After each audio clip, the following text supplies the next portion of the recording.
Good afternoon, everyone. I am Dr. Chavi Gupta, and I'll be presenting a novel and inexpensive training model for teaching basic steps of oculoplastic surgery. So we all know that ophthalmic surgical training has a steep learning curve, which requires large numbers to have a stepwise surgical competence. A model of see one, do one, teach one. Here the patient safety is at risk with ethical concerns. And we do have wet lab and simulators, but not enough for the oculoplasty surgeries. And there are certain surgeries that the residents and the general ophthalmologist should know. So our aim of the study was to assess the utility of pighead as a potential surgical training model for surgically naive trainees for practicing basic steps of common oculoplasty procedures like upper lid entropion, evisceration plus minus implant, and lid margin tear repair. The methodology involved procurement of the pig head from the ablator, establishment of surgical workstations in the already present wet lab, didactic lectures and video demonstration of the surgical steps to the trainees, and step-by-step guidance and supervision by expert oculoplasty surgeons to the trainees. All the three surgeries were divided into cardinal steps like traction suture, tarsoconjunctival incision, dissection, and mattress everting sutures. And this was the result. And similarly, EVIS implant was divided into the three cardinal steps. And similarly, the steps of lid margin were divided into various cardinal steps. So for the assessment of the performance of the trainees, we had a subjective scale, Likert scale-based questionnaire. One was for the mentors to evaluate the trainees whether they were able to perform the step, had difficulty in performing, or could not perform the step. And for the trainees to assess the tissue feel, improvement in skill, and also their understanding of the surgical steps. Also, for the objective assessment, we had developed a surgical competency-based rubric for the upper lid tarsal fracture, which was vetted by 3 experts and validated by a cohort of fellows. It included 5 key steps of surgery and the global indices. It was based on the modified Dreyfus model and had a numerical tracking system to reduce the errors, descriptive narratives, and then scores of the performances were calculated.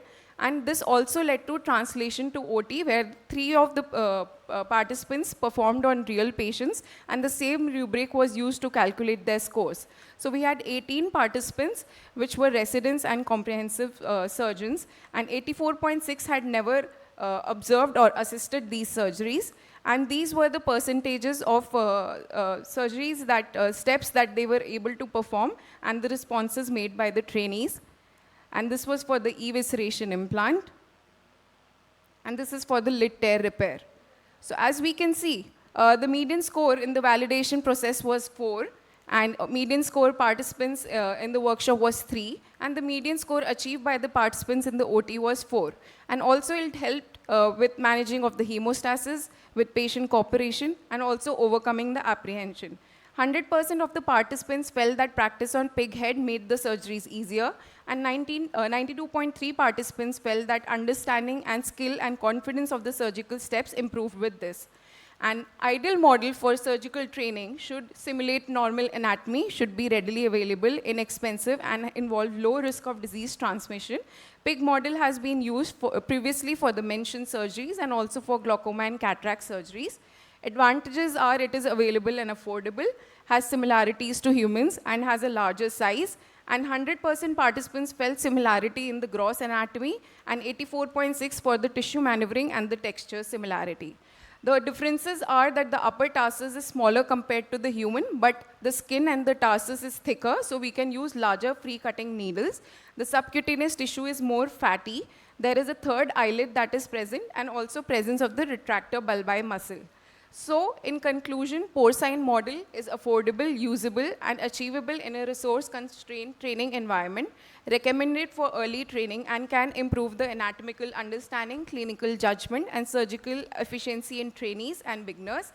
And the rubric that is being developed can have future application for assessing the performance of the trainees. Thank you. These are my references. You mentioned 9 global indices for objective assessment. What Yes. are those? So, ma'am, there are 9, but we could incorporate 4 into our OSCAR. That was understanding the anatomy, using of knowledge of the instruments, maintaining the hemostasis, but this was not applicable to the pig model, and also mounting of the suture, mounting of the needle and holding of the needle. So these are the 4 global indices. Just have a practical question. Did you have any religious constraints in doing the study or the workshop?